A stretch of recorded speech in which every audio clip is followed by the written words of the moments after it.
'Twas when the world was young and spoke in silent sleeping sighs that Pyrrhion the wise awoke and formed the stars and skies. He forged the seas from tides and truth, the sands from love and light, and in the summer's shade of youth he wrought the day from night. But still 'tis said, the scriptures say, the god was struck with strife, for Pyrrhion knew not the way to start the spark of life. What is the weight of living worth? He thought upon his throne. If I am bound to walk the earth and wander lost alone. He walked the lonely frozen lands in search of something more, until he reached the blazing sands beyond the scorching shore. And there the flames of world-fire peak that burned for ages past. He found the truth he thought to seek, the means to life at last.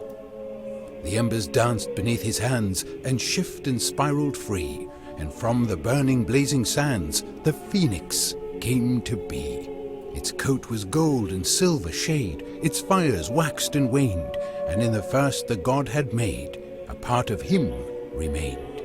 And so the tide of time unfurled, and in an age's span the lonely god had filled the world with dwarf and elf and man. But man was weak, and all the odds were stacked against their wills, so Pyrrhion made demigods to keep them safe from ills.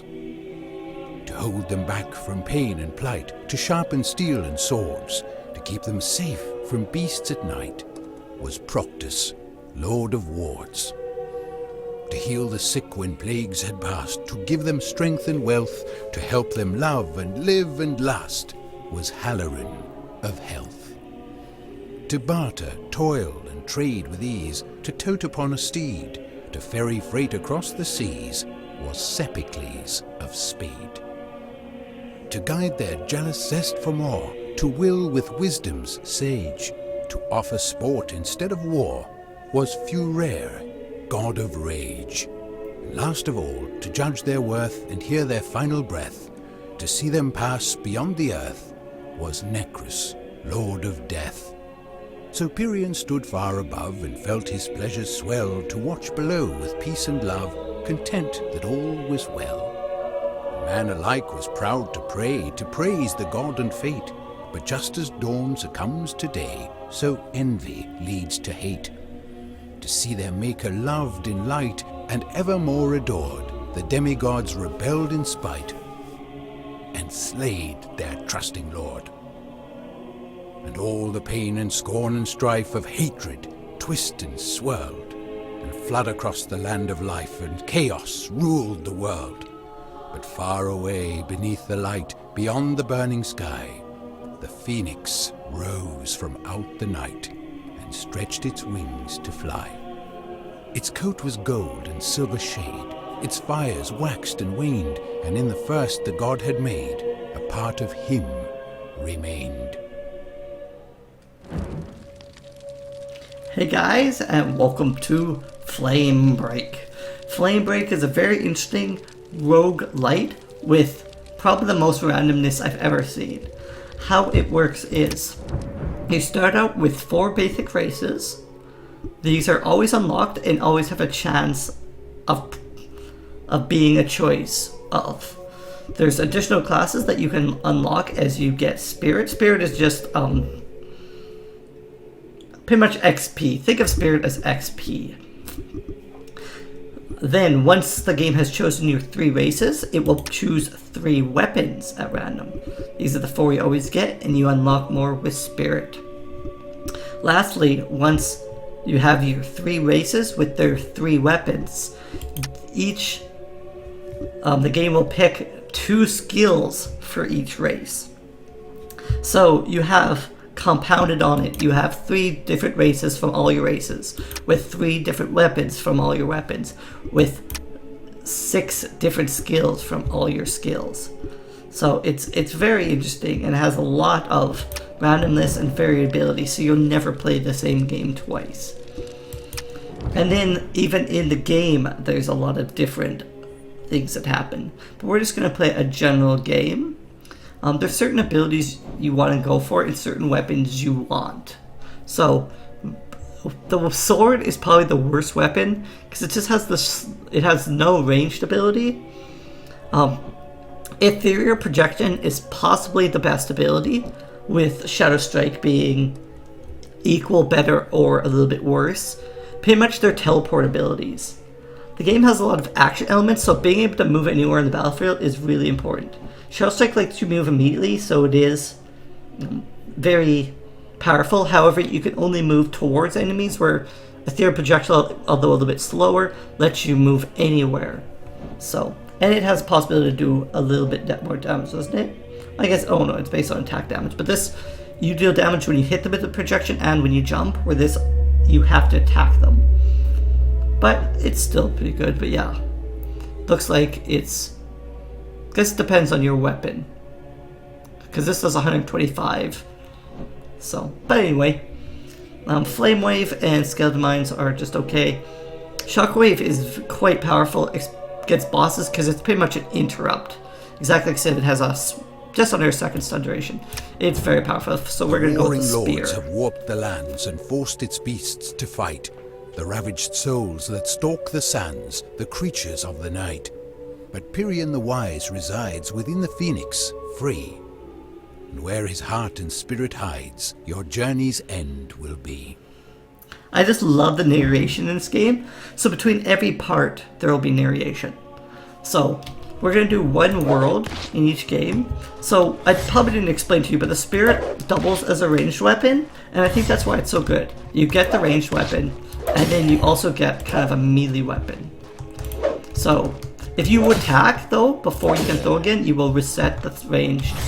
But you can throw it and you can attack again. So, very powerful. Shadow Strike, you can be anywhere on the map and you click on the enemy you want to. Oop, that was the wrong ability. That was my racial. So the human's racial ability is to summon a character that will attack the enemy. It's probably one of the better racials.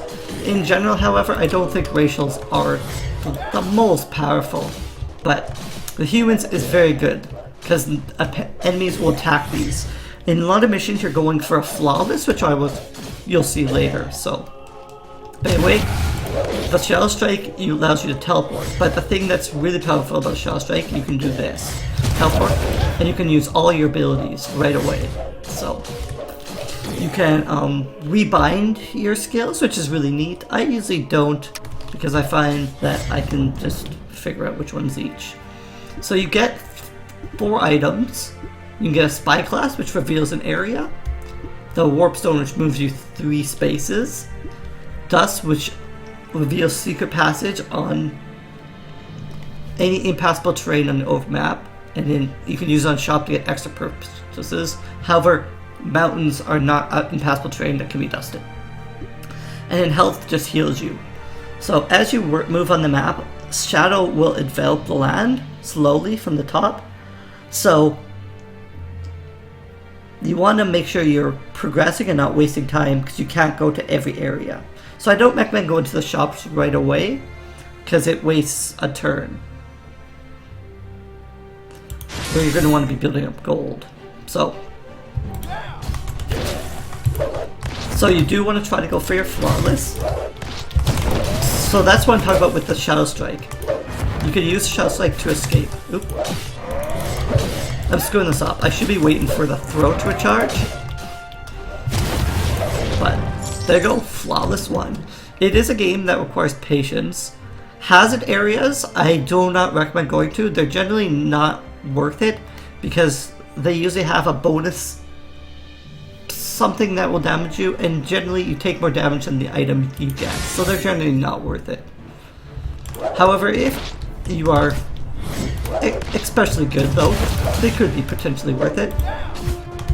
So you just want to make sure you use all your abilities. Shadow Strike, so good though. And as you saw, you can stun more than one character. The Minotaurs are generally the worst enemy you will fight. So, okay, the Shadow's actually not moving very fast, but so we also have time to do some additional things, but you just want to be aware of the Shadow. So the really nice thing is archers will let you Shadow Strike them. If it's all warriors, it could be a little bit more of a pain to Shadow Strike them all. Ooh, I didn't know he was still alive. Maybe there's two of them. So, building up great flawless. So, here you see the shadow has occupied this area. You get no awards for beating shadowed areas. So, this area hasn't been shadowed yet, so we have exactly 1, 2, I believe. So we want to make sure we can get to the boss in 2 turns, because you generally don't want to fight in shadowed areas. So, like, it's not crucial that you get flawless, but I like to build it up. It's, I don't know, if you can. Ooh, almost got hit there. Perfect. And remember to use all your abilities, not just some. So. Got him. Comboed flawless 4. So we're really rocking the flawless.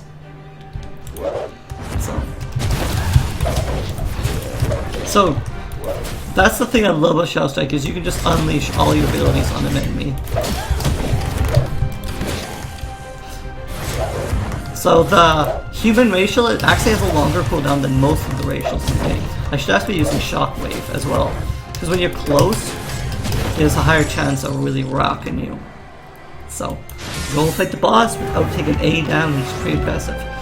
So the boss I believe is always Cassia here. So, Shockwave is so powerful against bosses, because you can just interrupt their ability every time. Or just stun them. Ooh, surprised I didn't get hit there, there you go. There's my flawless down. It's hard to keep your flawless against bosses.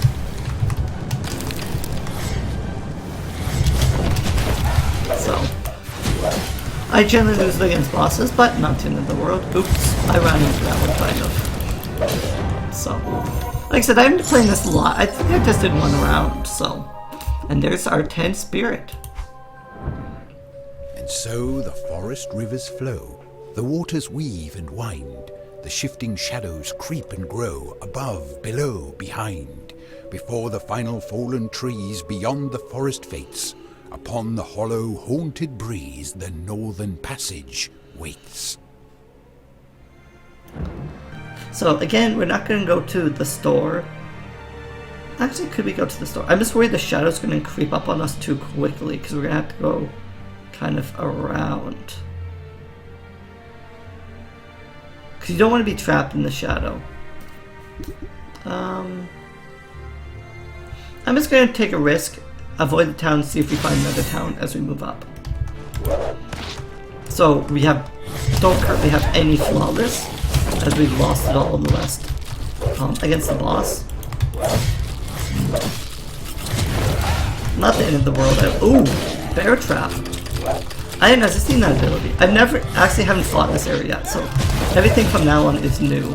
So I'm not sure if I'm even going to be able to build up flawless anymore. Like last episode, I got flawless in every level I fought except for the boss. So that was kind of impressive, but not a big deal. We do possibly need more healing potions at some point, I'm guessing, but.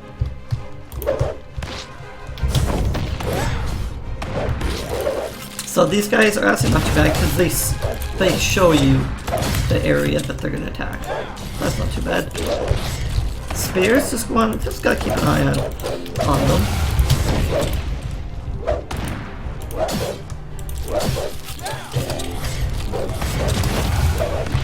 Perfect. Oop. Watch the spears. Can they trigger? I'm guessing they can trigger the bear traps, but there's our flawless one. Jeweler. Jewelry set pieces are sold here. Assemble complete sets and unleash bonus effects. Each world contains 5 item sets. I click dust before I to reveal additional item choices. I only have 1 dust, so I'm not going to use additional dust.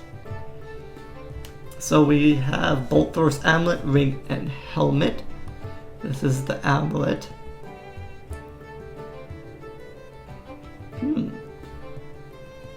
So they're each 80. Can I just buy all of them? I can. So they just go into your items in the bottom here. So we get skill power 20, attack damage, and skill power.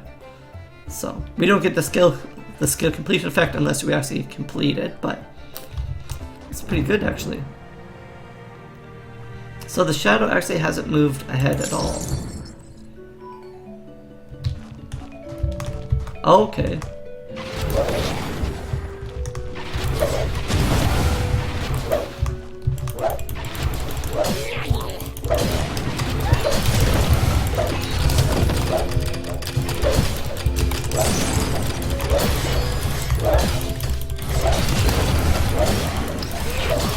Come on, don't let those goblins away with the treasure. Okay, I didn't kill all the goblins. And I didn't rescue all the treasure, they got away with some of the treasure as well. That was interesting. Okay, so we have a wise man here, as well as an armor smith.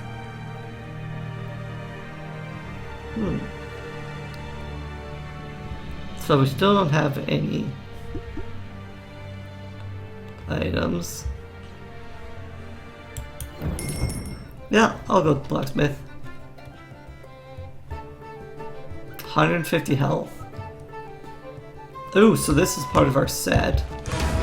So we definitely want to get that. And I also think I want this chest of the phoenix.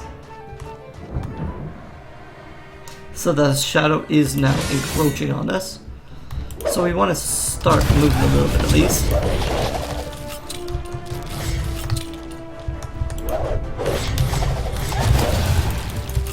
Start killing these enemies slowly.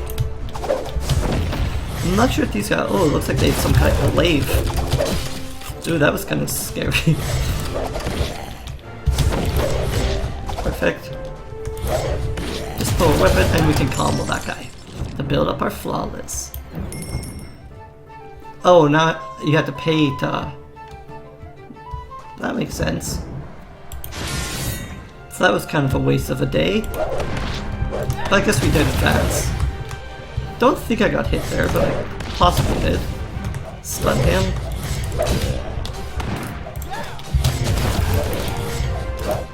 That's actually kind of good. They'll just try to run away from the squires, but won't attack.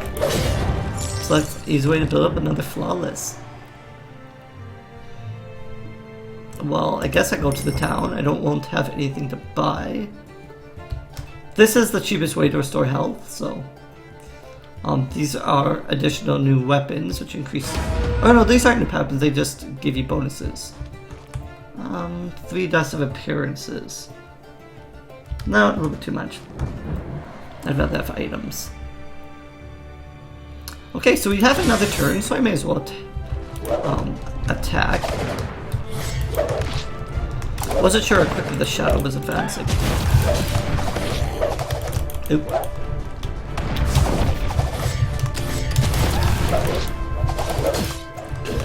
Okay, so that's him. Oh shoot! I thought I was moving fast enough to avoid it. That killed my flawless, but don't think I was going to beat the boss anyway, so... Valid!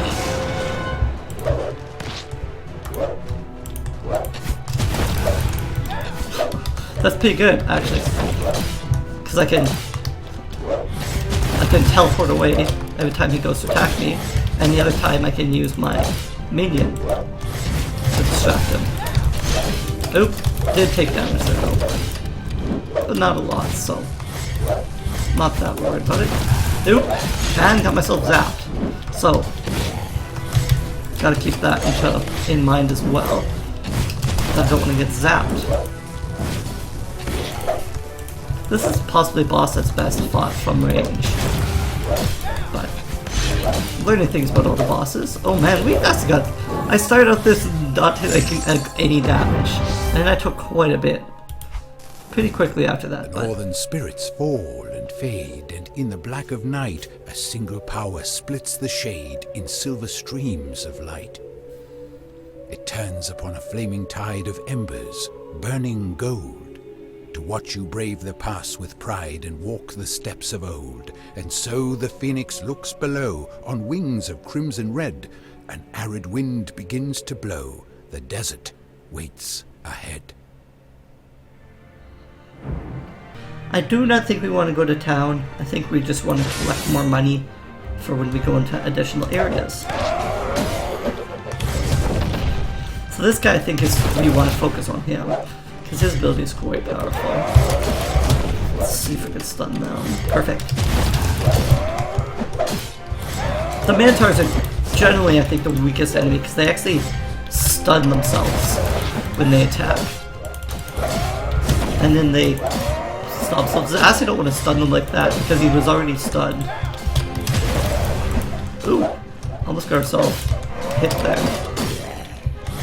So you actually want to stun them more like there. As in, they're kind of harder enemies to stun. And I got myself hit there for no reason. It's a little bit silly. So this is a Temple of Practice. So temples are interesting. So if we preserve altars and temples, we gain favor with God. God at the most favor grants powerful blessing at 10, 20, and 30 favor. So if we go to the Temple of Practice,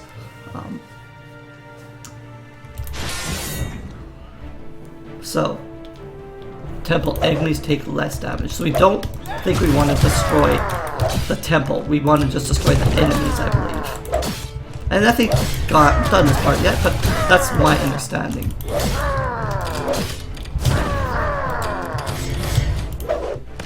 Oops, shoot.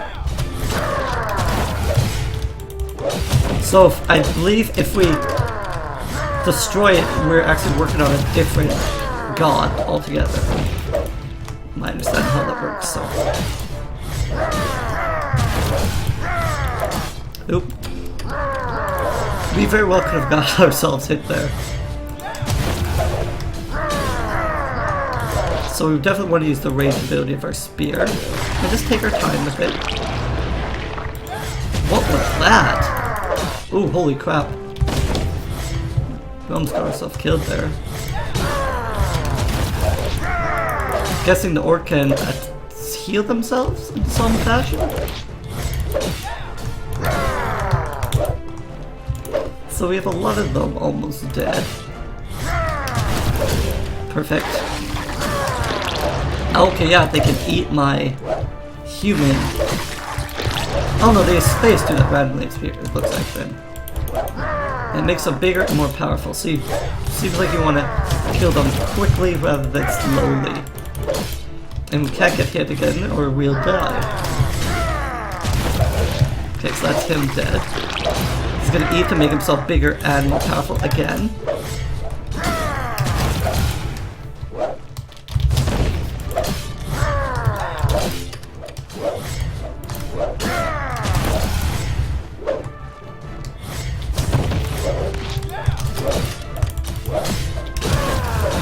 Perfect. So we got +6 with practice.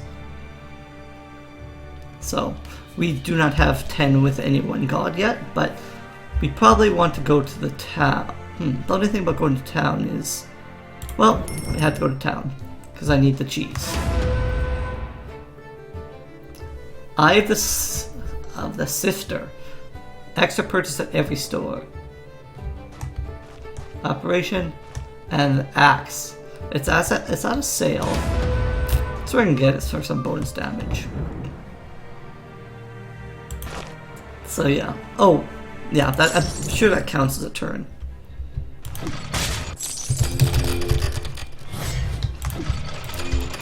Oh, okay. I see how this works. Ooh, crap.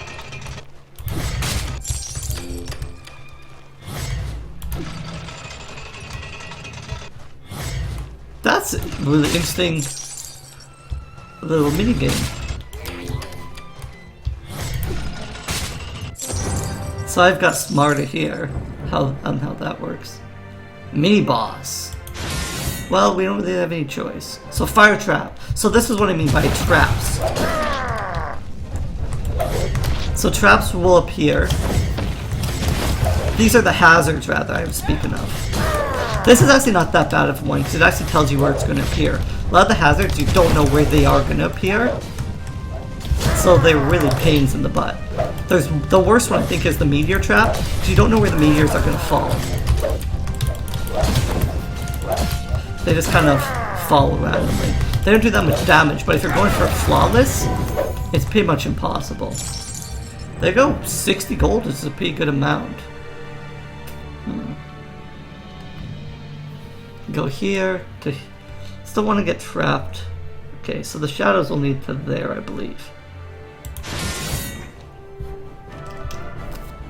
Okay, so these is a different type one. So these enemies can't be killed or damaged, but once you kill the one creature, they're all dead.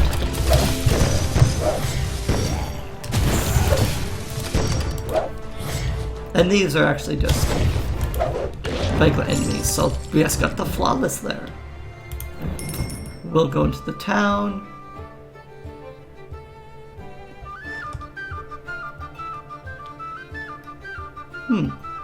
It looks like it's an additional ability.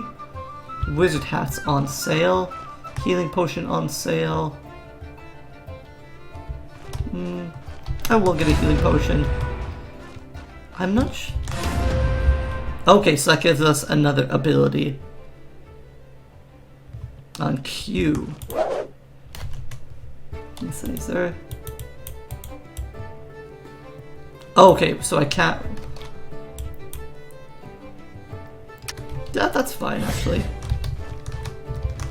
Because then I can summon squares on Q and use the shield if I need to. Do I want the hat? I'm gonna take it. So the shadow. Gonna guess I can move 2 here.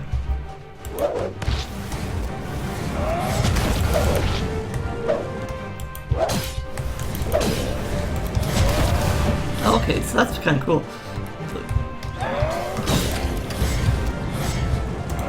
So it only clears projectiles. Their lasers do not count as projectiles. I can't stun them though. Oops, shoot. Oops. That's kind of bad time to stun them.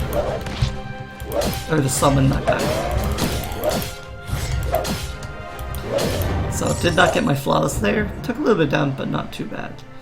So yeah, I can move. Ooh, some more enemies I haven't actually seen yet.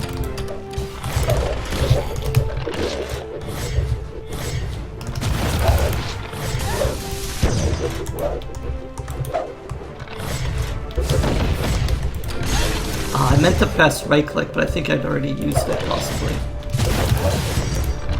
Yeah, so it does actually clear that projectile.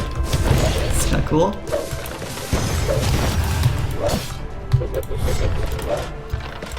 So if I see him throw it and I can catch it, definitely, most definitely will.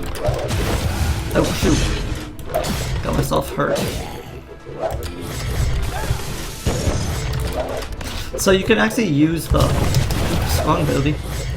You can use the Square's Glory to actually activate those guys. So the problem with that, I'm just gonna fix that, is I'm used to using that to summon the squires. And that's why I keep accidentally activating my abilities, so. Oh, I got myself, darn. Gotta be more careful. What's happening is I'm trying to activate my Shadow Strike to max my damage, but I'm being an idiot and doing it right into the explosion, so. Do I want to use healing? Much as I don't really want to, I am going to use a healing potion because I do not know what Salvatore has in store for me.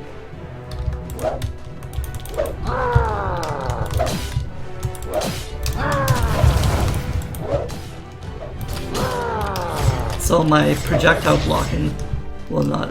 Ooh, holy sh! There's additional enemies here now. The Salvatore is not an enemy you want to mess with. Oop. Teleported right into that one. So I want to make sure when I do that ability that I'm doing it before he charges, otherwise I will teleport right in front of him. So.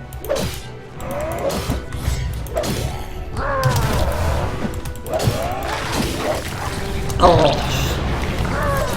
He has that ability of orcs as well. Ooh. This is rough. I because I know that if I don't attack the enemies, Saltar will get bigger, heal himself, but I can't like leave those guys alone. Oops. Should be using that to dodge them.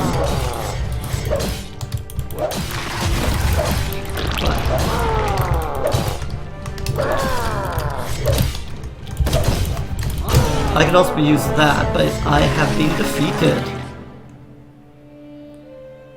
So, very interesting. So what happens if we click retry? Warring Lords have... Oh, okay, it just starts us over from the beginning. But anyway guys, this was Flamebreak. I hope you enjoyed. Very fun game, very challenging, with a lot to offer. So, I hope you guys check it out, and we'll be back in the next episode for more. Thanks guys. Later.